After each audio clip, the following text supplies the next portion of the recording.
the brand new, the latest items off the newswire. Such as, let's see what we got.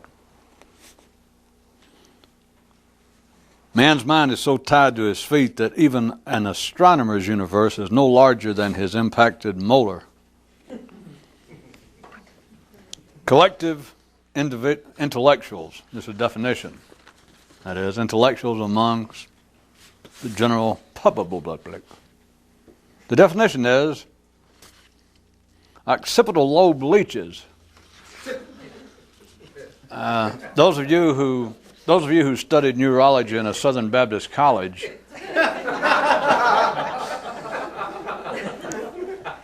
there is a term known as backbiting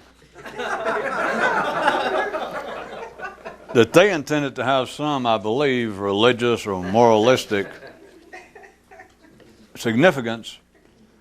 But if you would think about the way the collective mind of man works, those who pass for intellectuals, although they are dressed up and they may be of a higher social strata than those, no offense, who partake of the Southern Baptist rituals, and such men, instead of just talking about backbiting, think about what passes for being an intellectual.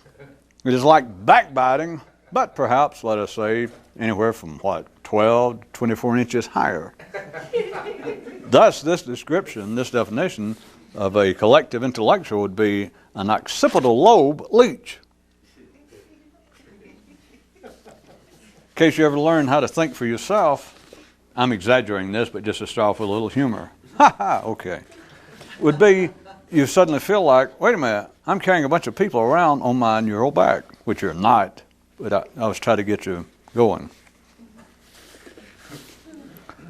Well, I'm just going to read until we get going here. In a certain peculiar way on the physical level, some people seem to find it profitable, useful, agreeable to themselves to be unattractive. Who among us, who shall we get? Who among us is to shudder on behalf of those poor unborn neurons if we're going to contemplate the possibility of this moving up any higher, getting into the mental level? I assume everybody knows that. You've seen enough psychology on PBS or read some kind of pop book. In fact, some of you may know somebody like this, that they seem, if we were talking ordinarily psychologically, that some people seem intent on going ahead and being somewhat unattractive, which is, you don't have to be psychotic even by the ordinary definition. In other words, let us say that you're a man. Let's pick on men. God knows they deserve it. That's what they get for being men, right? It's not a vote, sir. In fact, I'd already tallied yours. You didn't have to raise your hand.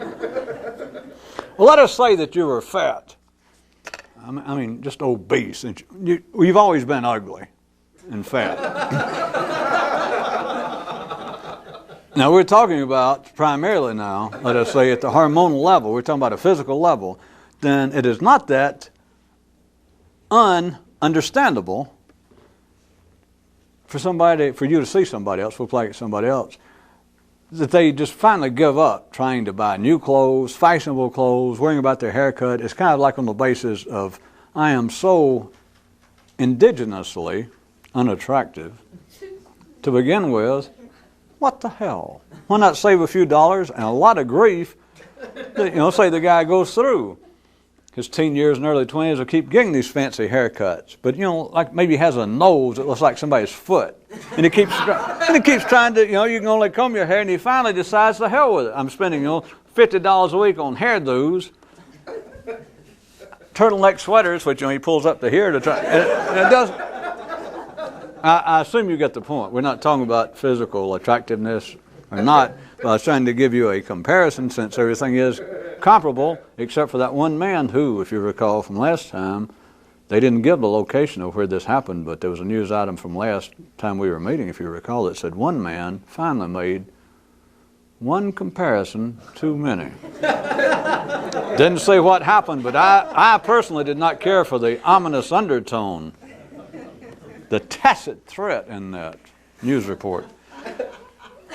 But you can understand how somebody might just finally give up, especially after they got past the age, if it was a man that his hormones were really straining at the bit, and he finally said, "Oh, hell with it," which sometimes is known as marriage also, from the male and female level. Is, well, hell, here we are, I'm married, we already got kids, I'm pretty well locked in that, and I don't think he's going to leave me. What else is he going to do? Hey, throw away the girdle, bring in candy every night, and it's like, who cares anymore? All right, the point of this news item, it seems to moi that it says that not only does that seem to happen in people, according to the news item, says that some people seem to even find it useful, beneficial, profitable, which I just tried to describe in more detail. But then it says, who's to shudder, which becomes a rhetorical question, like, do you like to contemplate yourself the possibility of that ever happening intellectually? No one ever describes that. The first part, I'm sure, has been described, without any doubt, in psychology books or somewhere. If somebody, I just know for a fact, it's got to have been, that they point out, well, some people just go ahead and they try to look ugly. It's like to ward off rejection. If I go ahead and I look real ugly on purpose, ha. If I go ahead and look ugly on purpose, then if I do have to go out in public and some man or woman, whatever the case is, looks at me when you ask them to dance and they go, ugh, then you think, well, I don't feel so bad because I was prepared. They can describe that, but the second part, think about this. It may have sounded fairly, can't believe I almost said normal, acceptable, reasonable, but you've never heard that pointed out in life, is that people do that intellectually. It manifests itself in such ways that, again, I'm sure psychiatry and sociology and other people have had to deal with it to make a living. But there is no common currency, there is no common way to describe, and for people to laugh along like you have about being fat and just consider to hell with it, I don't care how I look. And it seems to be beneficial because if you figure to begin with, no one's going to look at me twice, then when they don't look at you twice, you can go, doesn't surprise me, I knew that. But intellectually, this occurs and there is no common description for it.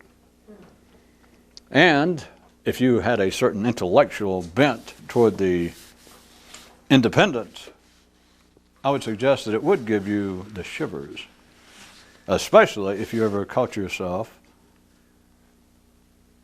that I just did that. I just came dangerously close to pretending that I was fatter and dumber and stupider than I am, which we won't get into any further discussion about, how's that possible, or some cynical remark. Just as a bumbling felon will attempt to conceal one crime by the commission of another, so does the collective intelligence of man move from fact to fact, truth to truth. A conversation. That's a news item. A conversation. What's the easiest thing in the world to fake? What? Intelligence. I can't agree to that. Well, let me put it to you this way. What is the largest game of pretend in which everybody plays along? Aha!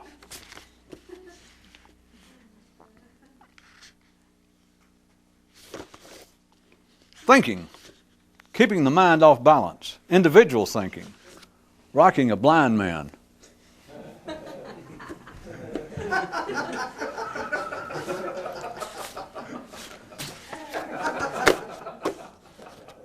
Since this is not a literal news service to which we subscribe, then all of you do know this has nothing to do with being visually impaired. It has to do with up here. Because thinking, just in almost the collective sense, just to keep the mind alive, is to keep it off balance. That is what people normally think of when they're saying such things as live and learn.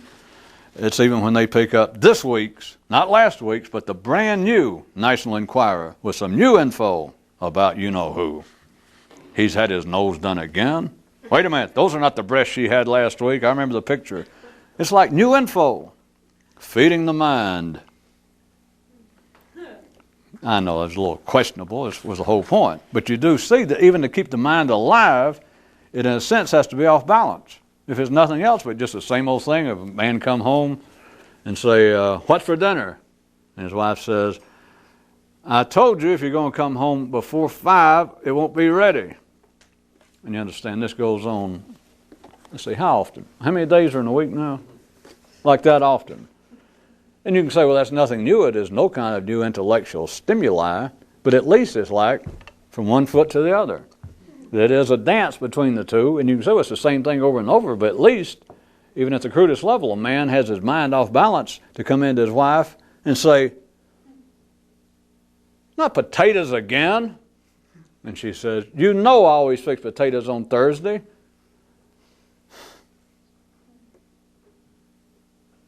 Thinking. Keeping the mind off balance. That is, keep it alive. You have got to keep it.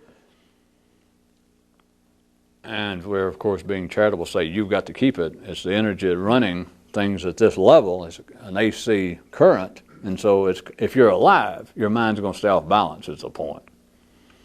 And then the second part of that item was like an extended, a super definition. If thinking is keeping the mind off balance, then real thinking would be rocking a blind man. That is, dealing correctly with the first definition. You understand that saying that thinking is keeping the mind off balance, if you're just thinking that level, you don't have to keep it off balance. If you're alive, it stays staggering from one foot to another. It keeps doing the same limited number of dances, but it goes back and forth. This and that. Oh, well, let's see. Okay, maybe. No. Well, maybe. All right. If that is thinking, then the extended definition, the greater, the expanded one of some sort of new thinking, would be to recognize that that is a form of blindness. If you're seeing the same thing over and over for the rest of your life, what's the difference between being blind and that? Well, yes, I can see. Well, what have you seen? And if somebody could describe it to you, and you could have the ability to do this, you could say, that's what you're seeing right now, yes. And you're, what, grown person, 40 years old? I say, yes. And you have been around the world? Yes. Been to school? Yes. And that's what you see? Yes, it is. Well, I happen to know, having this kind of magical ability, that that is basically the same thing that you saw when you were 15. So, what's the difference between that and being blind intellectually? The answer is none. So, thinking, keeping the mind off balance, individual thinking, real thinking, a new version of thinking, is rocking a blind man. That is to take the first part and do something even worse with it. Thinking, did I get it too confused? Thinking, what a blind mind does. Real thinking, rocking a blind mind. But once you realize it's doing the best it can, it's blind, then just in the good-natured way that real thinkers like to do, is go up to a blind man and rock him off, back. What's he going to do? Just try it with your own mind and then wonder, what am I going to do?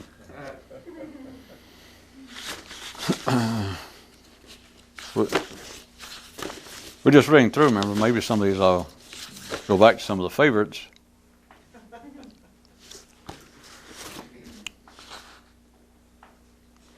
Psychology from the stockyards. Cattle can be helped to die peacefully, easily. Just at the end, just at the final moment, if they're reminded of just how unfair life always was.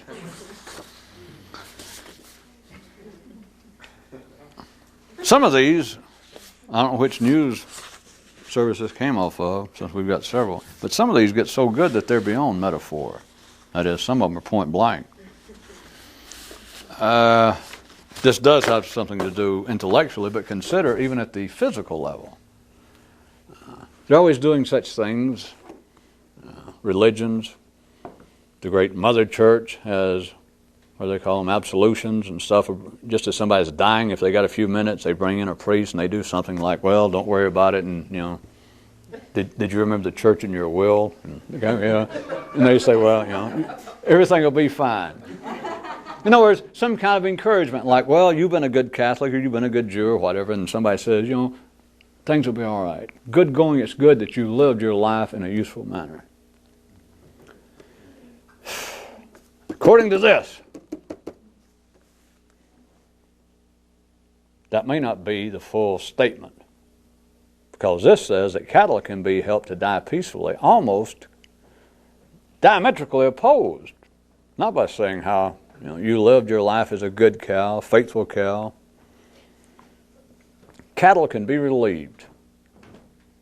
Their death can be eased, and they can be put at peace right at the final moments by this, which people don't normally do to one another, by simply being reminded of how unfair life always was.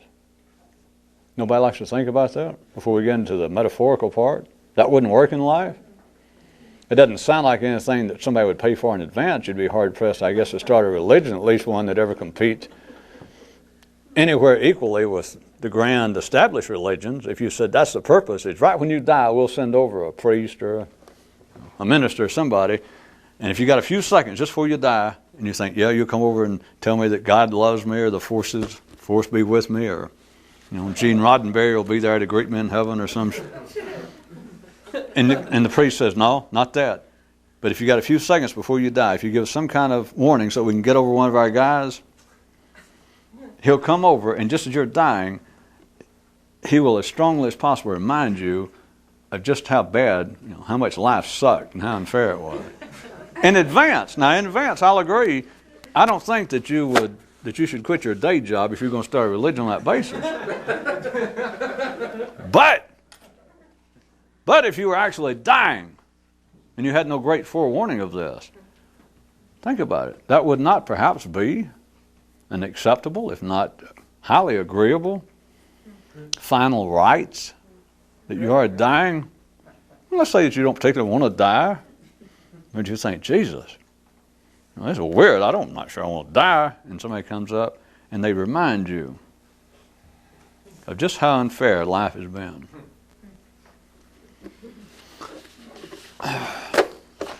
Metaphorically, symbolically, having to do with the way man thinks, could be another matter, but then again, it might be exactly the same matter. Who am I to say? I just read it. Potential slogan for an individual. Without the collective, I could not breathe, which is true. With it, I cannot think. And from, this is obviously some kind of book or course, from Jazz Appreciation Advanced Level. Once you have faithfully described a point-blank wall, what else is there left to do to take up the sax? The obvious. We've had reports here about the obvious before. The obvious will say, dance? Who, me? And then it'll pretend that it hardly ever comes to this place. I don't ever come around here. I guess someone, if you're the sort that won't be encouraged just before you die, you might be the type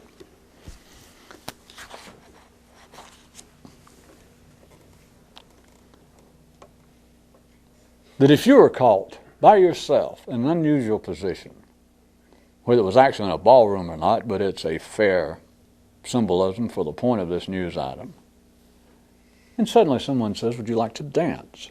And you're not at all comfortable there. It's your first time. You're just not comfortable, because no one is comfortable where? I'm glad you asked. With the obvious, which is what this is. So if someone comes up and acts sort of nice, shows a little interest in you, would you like to dance? And you might go, well, me? And then the first thing you do once you get on the floor is you want to tell the other person, I hardly ever come to a place like this. If you consider the obvious now to be the very thing that all religions, all thinkers, the human mind, that's what it's after, that it calls it universal truth, understanding, insight, whatever it wants to call it, that it manages to get the collective leash off of its occipital lobes, and a person begins to in some way think for themselves, or they're trying to, what they're trying to get at is the obvious. Now, it may not sound very metaphysical, spiritual, but if you're metaphysical and spiritual, you got no chance of understanding anything anyway, so. As we say in the field, screw you. Don't waste my time, yours, or this machine's. They're not sending out this information for the likes of you. So, it may not sound very mystical or deep, but that is exactly everyone trying their best. Everyone trying their best academically. The easy example is always what seems to be the most glaring example is in some way in the spiritual area. People trying to be a good blank, a Buddhist, Hindu, some New Age thing. What they're trying to get at, they can call it, I want to get in touch with the cosmic forces. I want flying saucers to land in my backyard during some decent time when I'm awake, not waking up in the middle, whatever it is. I want to talk to the gods. I want to understand the nature of the universe. They can say all of that, but this is a more direct description. Is everyone wants the obvious. They can say, I want to know the deep, dark, mystical secrets of the universe, which sound super complex. Well, hell, at that level, it does sound super complex. But I started out, I majored in philosophy, and it was interesting for a while, a couple of quarters maybe. But what I want is something more. That's why I'm looking for those good mushrooms, looking for a good guru, looking for some way to torture myself. What I want is I want to plumb the depths of the complex, deep mysteries of the universe, which sounds as though, we're talking about some heavy-duty exploring intellectually, except a more direct, which to an ordinary mind will sound like just the opposite, but it's not. What they're actually looking at or longing for is the obvious. Now, of course, if you told those kind of people that, which I don't know why you would, that you all know. If there is such a thing, that's not what I want. I'm in the opposite direction. I don't want the obvious, because they'd try to tell you. I can tell you obvious things. I obviously don't know the secret yet. Or they can say, I obviously don't think that you do. Not from looking at you. They can say all sorts of things, because they say, well, no, what I want is more complex. Because I have, by the way, sir, they could say to us, I have a doctor's degree in philosophy. What do you have? You can show them your union card from the Carpenters Union. And they can say, well, no. So they can say that you don't understand. I am looking for something that is more complex. But by now, I'm sure you people got some idea. They're actually looking for the obvious. They can call it, I want to know the secret. Well, if there is the secret, which they all say, or the truth, what would it be? And they even suspect it. That they have dreams, they have myths, they have stories of some guy that sat with one leg behind his head and his toe in his ear for 40 years and only ate 2 grains of rice. And one day, Satori, one day enlightenment, his moment, his payoff of epiphany. And how do they describe it? It's always, well, goddamn. That all the stories is, here the guy sits, going through all this torture, and somebody beating on him, letting rain fall on him, and it finally comes to him, and it's always like, which is what? Just what I'm saying, the obvious. Of course, then they don't know what to say. But I'm describing to you the reality, not their words, because if the myth goes any further, which they try to do, but that's when these myths absolutely run out of gas. You can get some book, man writes an autobiography, he writes a biography of somebody else, some past figure, about how he reached enlightenment, how he found the truth. And you can find it interesting. And it will describe in great details. If the book nowadays, get $25, I guess a book's got to be, let's say, 250 pages, so they'll spend 220 pages of him telling you, of all the way that life's mistreated him.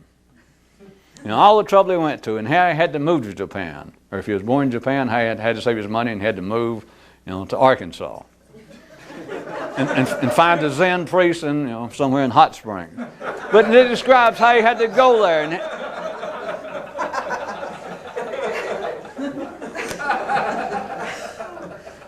Well, follow, there's a point besides a little humor.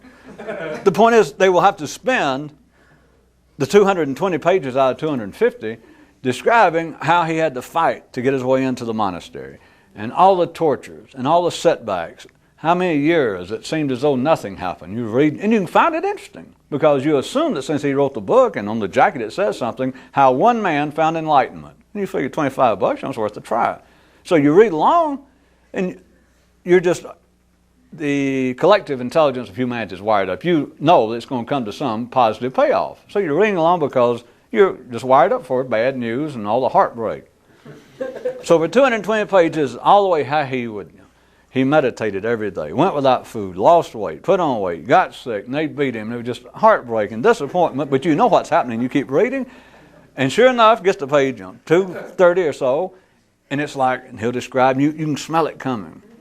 When he was at his lowest ebb, and he'd already told himself, he said, hey, if something doesn't happen, we've been here now 25 years, and if something doesn't happen, I'm going to give myself, for whatever reason, 3 more weeks. And if something didn't happen then, I'm just going to have to go back home and see if I can get back in the Union and see if my hammer is still straight.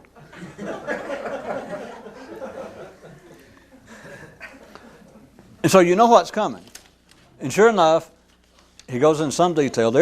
One more time, there's a purpose. I'm not just doing this to make fun of books, because it has to do with the way the mind operates and how it's tied into the collective movement of man intellectually as a whole. So then he describes, and he builds up for 2 or 3 pages, and how maybe it was thundering and it got dark outside, and there was 2 or 3 little like omens that suddenly for the first time, right in front of him, he peeked open one eye in the middle of his meditation, and a rat ran by. But it was a rat that was white, and no one had ever seen a white rat in that part of southern Japan or Arkansas.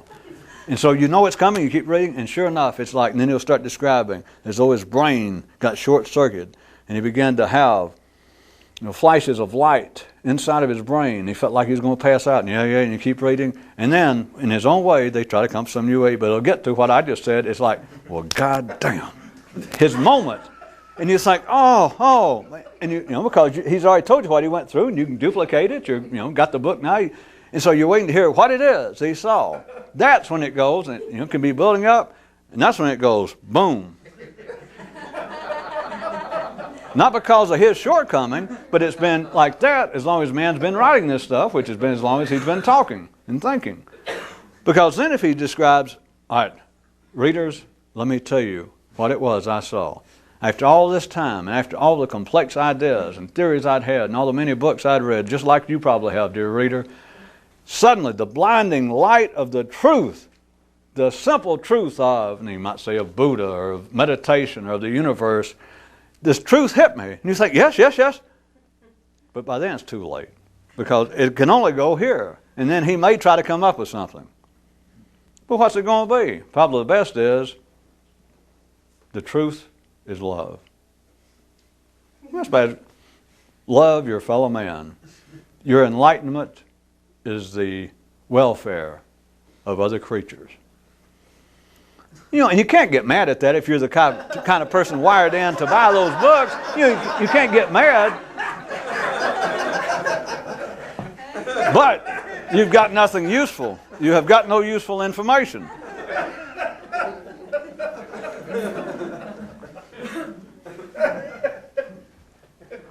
Come on. You hadn't lost your place now. We're back to where we were. What that represents, and that has always been true, I assume enough of you have read before now that you know what I'm talking about.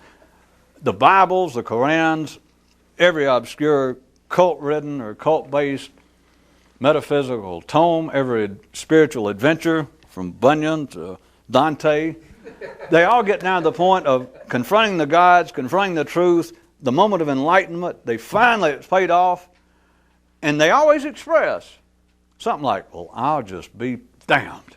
And you think, oh boy, it's going to be so good. And they'll try to say things like, I should have seen it. I should have realized it 40 years ago, but I had to go through 40 years of torture. And you go, yeah, I should have known it. And you go, well, yeah, what? I'm prepared. The truth is love.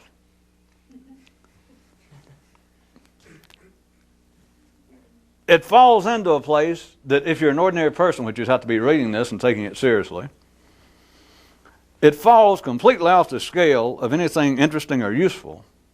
But think about what they're trying to describe and they can't. What they're attempting to describe is the big O, the enlightenment, the moment, the epiphany, was that they were face to face with the obvious.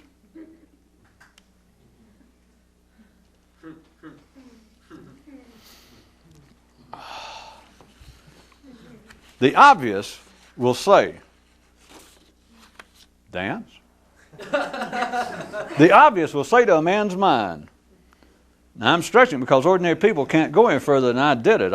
So I'm taking this ordinary person throughout history, this typical ordinary person that tortured himself and went through and said he had a moment of enlightenment, which I know to him it was. But what he saw was the obvious. And it was like the obvious went, oh, me? You see me? And then the obvious immediately begins to play like, well, I'm not really the sort of person to be around a place like this, which is gone. Because this news item is convoluted as it may have become. That is what happens in the nervous system, in the mind, is a man sees the obvious, which he's not prepared for, and there are no words for the obvious. There was another news item I don't think got off the wire that I saw back there that pointed out that there was a kind of ultra-modern individualistic version of a creation myth, wherein in this one it was sort of a takeoff to start with on the Judaic-Christian, I guess. Even some of the Big Bang Theory creation myths. But it said in the beginning, things weren't simply dark, mysterious, chaotic, like it starts off in Genesis, and like it starts off with post-Einstein, or Hubble, or who the hell. Anyway, that things were just in a kind of a stew, a cosmic stew, and chaotic.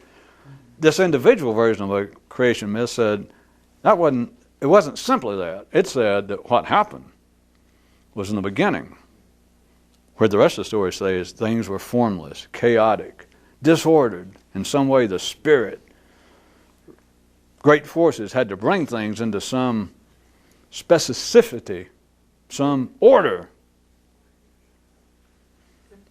This version said that it wasn't simply that. What was in the beginning the problem was, if you look at parallel, instead of it being dark, chaotic, and formless and that being a problem, rather than it being simply that, the, quote, problem was that things were too obvious, and that simply wouldn't do.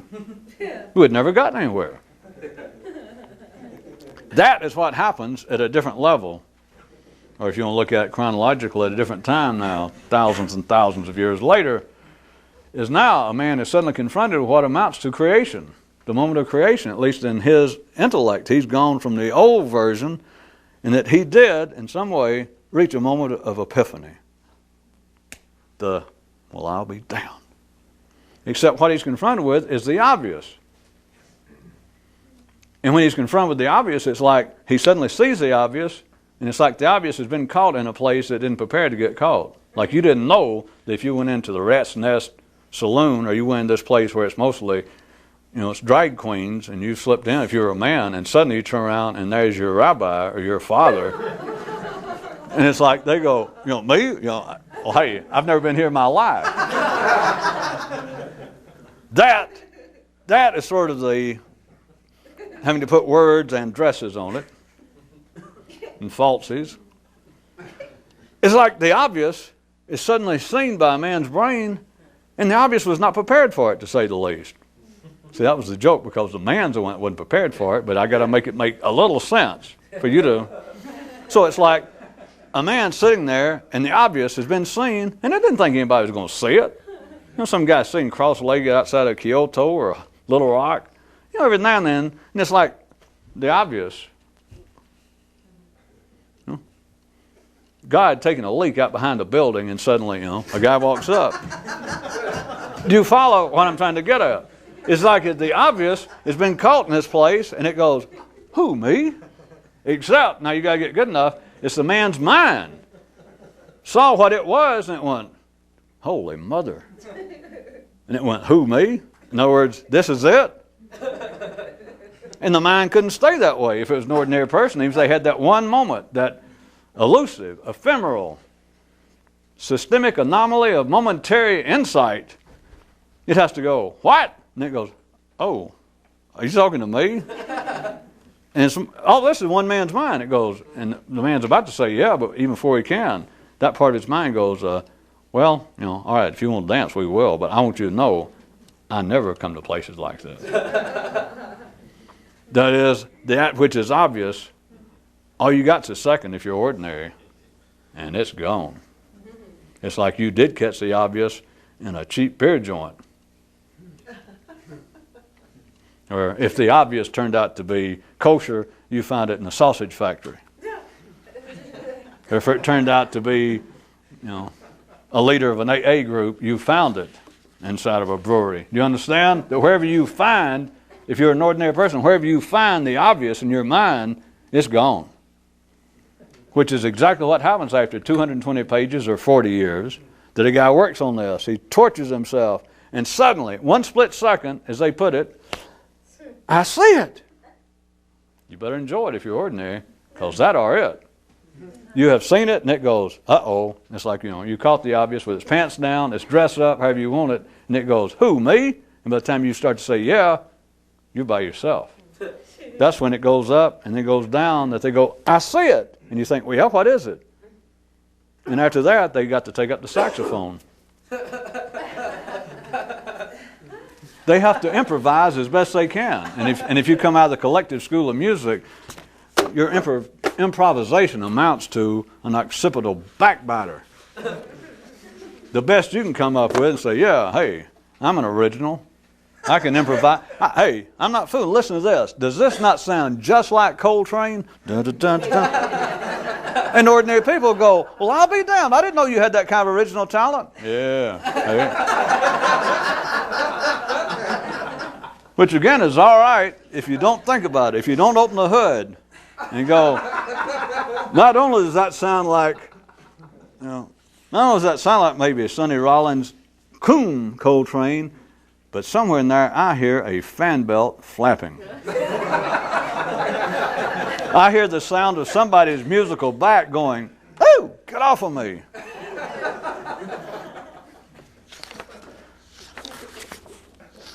Slogan, potential slogan for an individual thinker. Here it is, quote, without the collective, I could not breathe. Without the collective, we could not physically be here. Any of us, that's obvious. Your mother and father were part of the collective. No matter how wonderful they were, and as wonderful as you are, there's no doubt they had to be equally as wonderful. Well, the truth is, that's kind of the truth. It's hard to tell many people because they think, boy, you don't know my mother and father. Yeah, but I know their genes. I may not know what they did for a living or what they had to eat and drink, but at any rate. At the most simple level, at the physical level, you do, everybody understands, without the collective, this is a potential slogan for an individual thinker. But take the first part of the news item. Without the collective, I could not breathe. Without the collective, you couldn't be here. Without the collective, that is, life as it is, just at the physical level, you simply wouldn't be here. You didn't spring up. You were not, even when spontaneous generation existed before the damn Enlightenment, and they did away with that, which was a cheap form of energy back then. I don't know what the hell happened. Then people began to think, hey, let's get out of the Dark Ages, and let's don't believe in spontaneous generation. Back then you could get rats free. You didn't have to go buy them. They just sprang up. All you had to do was throw down some garbage. You didn't have to go out and buy pets. I know this is off the subject, and I hate to argue and criticize the history of man, but just think, if they hadn't stopped it then, it would have been rats, and they were built up to maybe pigs and dogs, and then humans. You could have thrown down some garbage and oily rags over there in the corner in the dark and waited a while, and hell, you might have had a friend. A boyfriend, a girlfriend, just a neighbor. But at any rate, you do see without the collective, simply, you would not exist. And the collective in the sense of not only your mother and father, which is important enough, but in life as it is, which is what these news items have been meaning by the collective. So this potential slogan was, in other words, it's presented as one guy sort of imaginarily, or one guy thinking to himself, what might be a slogan. That's what this item is actually a sentence, is without the collective I could not breathe, the guy's saying, dash, with it I cannot think. It's like you're born into an absolutely de rigueur circumstance No matter where it was. Doesn't matter where you were born, doesn't matter who your parents were, doesn't matter what religion they were, what race, it doesn't matter what. Without the collective, without everybody else, without things as it already was, you would not be here. No one would.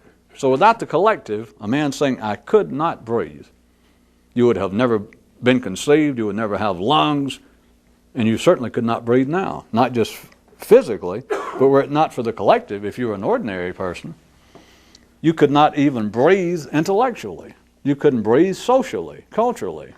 That is, ordinary, decent, middle-class, bourgeoisie, heart-of-life people cannot be hermits. This is why hermits are looked at as extreme anomalies, if it was really a stringent hermit. For somebody to go off and could just absolutely live by themselves and want to, that is not really breathing. They're not really civilized. They're not truly human, even at the collective level. A real hermit, a real recluse.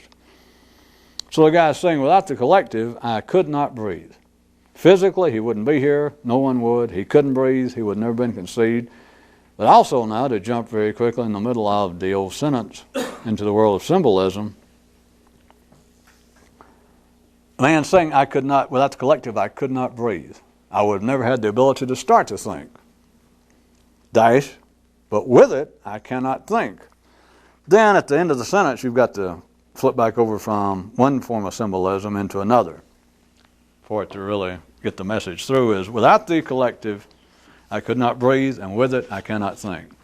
What it is saying, in a sense, there was another news item that pointed out that one purpose of collective thought was to get people in to kindergarten, to deliver them. You don't need a school bus. What you need is collective thinking. In other words, you have got to be intellectually ignited by the collective. There's no one else to do it. That's it. Regardless of these old dreams that they've had out in life about some sort of super preschool, even super prenatal, or people believing, boy, I wish I could find some sort of great spiritual or intellectual teacher and I'd take my child just as soon as he was born and put him in his care. Well, if you want to do that, you can forget all kinds of Roger Corman or Bram Stoker books, because you're going to see something that'll make Frankenstein and Wolfman look like the boy next door.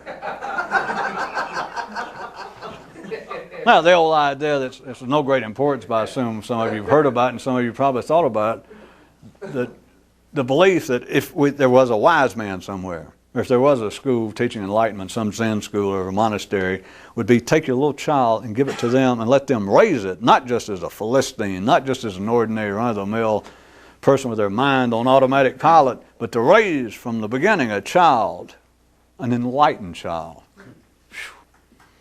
If you know somebody that tries that and they live in your neighborhood, my advice is sell. Sell and get out of there. Because you have got to be raised by the collective to even be sane enough to get to school's the point. To ever start to do anything, you've got to be in the herd. You've got to be in the herd and gallop right along. You don't have to love it, but you've got to get in the herd and be able to run along. You've got to be able to do that before there is any fruitful vitality or viability for you ever to think, Jesus, I sure would like to get away from these stinking cows. First off, you've got to just run with them and think, well, hey, I'm a cow. I smell like cows. They smell like me. I'm at home. Comma. And then you look around and you think, how in the world can I get out of here? But to think that in some way you'd do it with somebody else or to yourself, that I'm going to start off getting out of here. Yeah.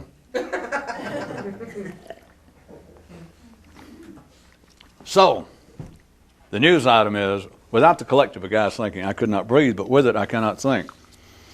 Past a certain point, and there is no magic age, people, without knowing it, mythologically, parabolically, and all sorts of other ways, in religion and other places, people tried to guess at the age of not just physical maturity, but like of a boy, a person becoming of age, a child reaching the stage of his life at many years in some religions and cultures that was considered to be 10, 12 years old. That the child's mind, his soul, his spirit now knew right from wrong, that it could divide the world into that which seemed to be real and proper and that which was not. And they had rituals like bar mitzvahs and et cetera. But that a child would finally perceive, or a child was capable of receiving extraordinary, serious instruction. Which, if you notice, they never get around to actually talking about giving it to it. It's like the big rituals and all is the child's old enough to get it, and they all sing and dance and throw plates, put on hats. And it sounds great, except, the child, any of you that ever had a bar mitzvah, and you wait, well, that was fun. Now, where's the instruction? And you never hear more about it. Which is no offense to that particular ritual, because that's what all rituals are, is to, hide the fact. It's what a ritual's about. Or there was a news item the other night, if any of you remember, if you can make any sense out of it, that all rituals of all nature, are evidence of a lingering savagery. That's what rituals are. That's why they seem to be so sophisticated, so civilized. It's to hide the fact that its savagery is still there. You wouldn't need a ritual. Well, same thing as AC current, that you can't have A without the C. But whenever you see that which seems to be the epitome of genteel rituals, traditions, that everyone is very calm, tea ceremonies, Catholic Mass, anything, it's all very nice.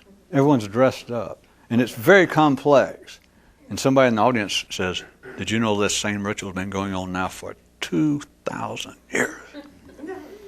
The more it seems civilized, the more it is hiding the fact that those that take it seriously, those participating, are still harboring, which is no surprise, a great deal of savagery, which is why they go through it.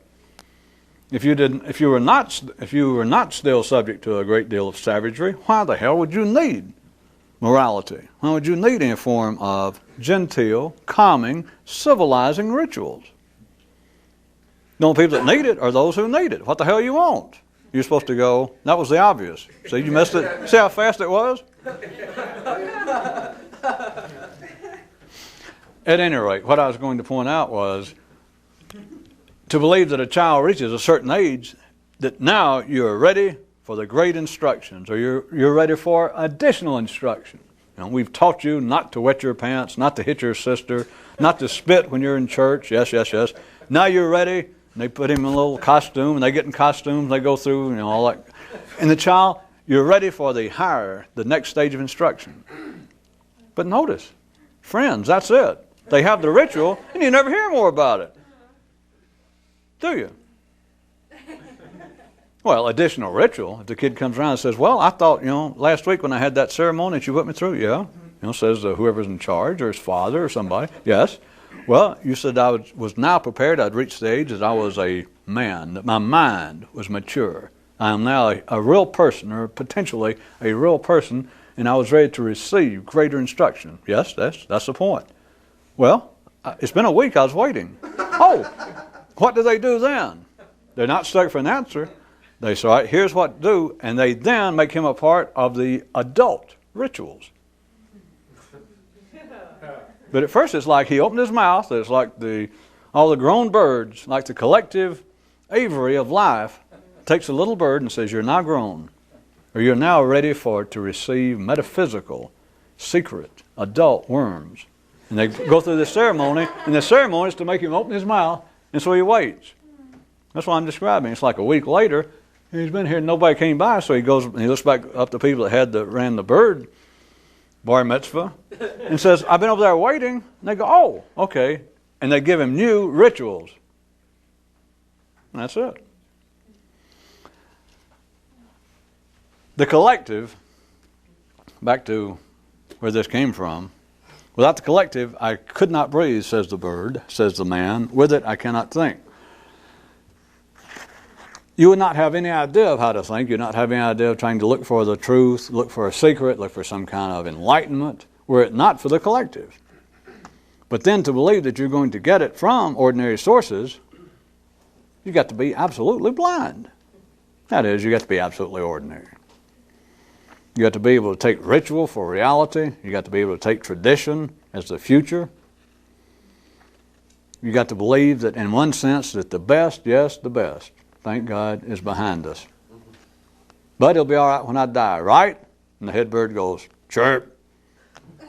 That means yes. Yes, now leave us alone.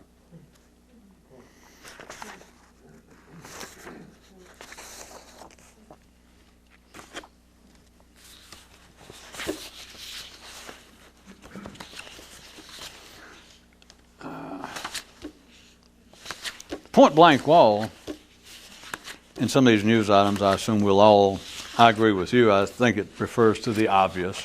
But sometimes it turns out in a term, point blank wall. I don't know if it was a news item or some story that one of you were telling about some guy claimed that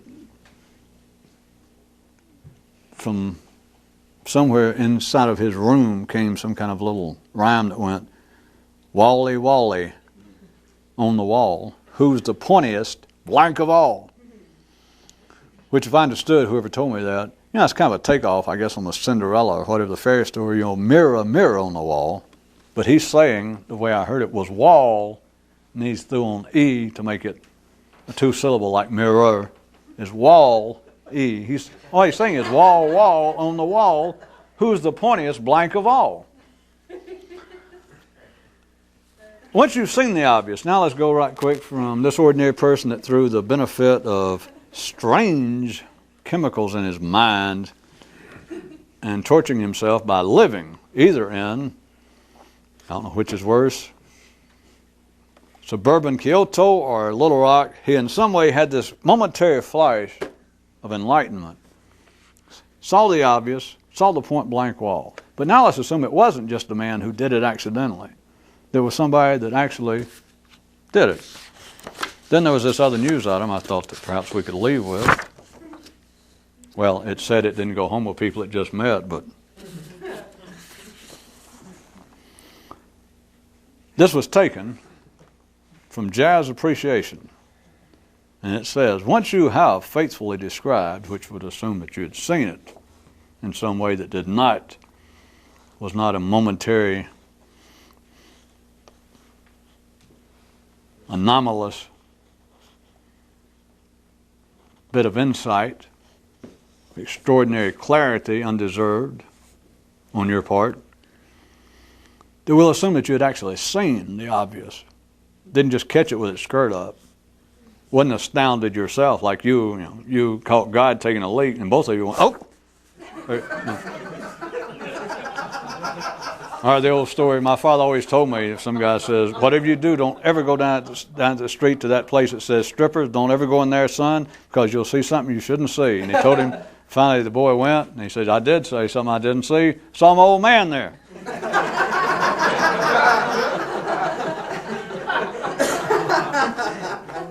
See, that's the thing about catching the obvious. If it sort of happened accidentally, it's not just the obvious says, dance, who, me, or, oh, what are you doing here? It's both of you.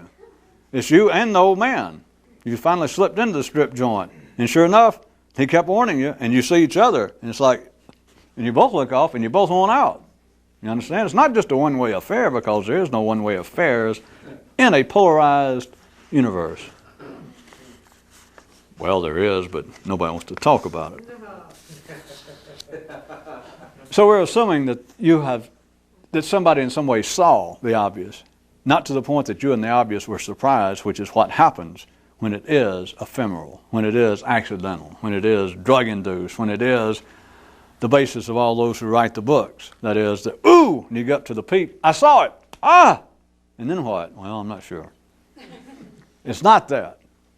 If you actually in some way did it yourself to where you could think in a new part of your brain, is you do not catch the obvious by surprise. You don't catch it with its skirt up. You don't catch it in a strip joint after it warned you not to go there. It's that you and the obvious don't suddenly both look at each other and go, oops, and both of you run for it. Both of you split in two different directions. We're talking about now somebody could actually, whatever it was, they did it. They could see the obvious, they could come right up to it, and neither one of them are all that surprised. Neither one of them had to run for it.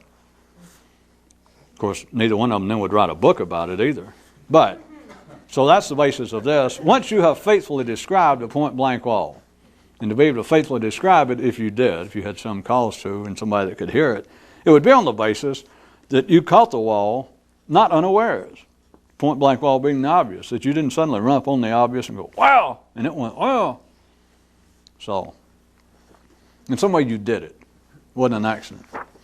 Once you have faithfully described a point blank wall, what else is left to do but take up the sacks? Once you have described a point blank wall, which is 3 words, or the obvious, which is 1 word. Once you have described a point blank wall, what can you do after that except improvise? Those of you that are not necessarily musically inclined, you understand improvise on the theme. If the theme is the point blank wall and you want to see it and you state the theme. If the point blank wall was I Got Rhythm, or Sophisticated Lady, or Take a Train. If that was the point blank wall, once you've played it, what can you do after that? If that is the obvious, well, all you can do is improvise on it. Thank you, and a 1 and a 2. Some of you seem to know that one, of Lawrence Welk, that great hipster, the one that was doing a tribute to the great Duke Ellington. And our boys are going to play one of his great songs, Take a Train.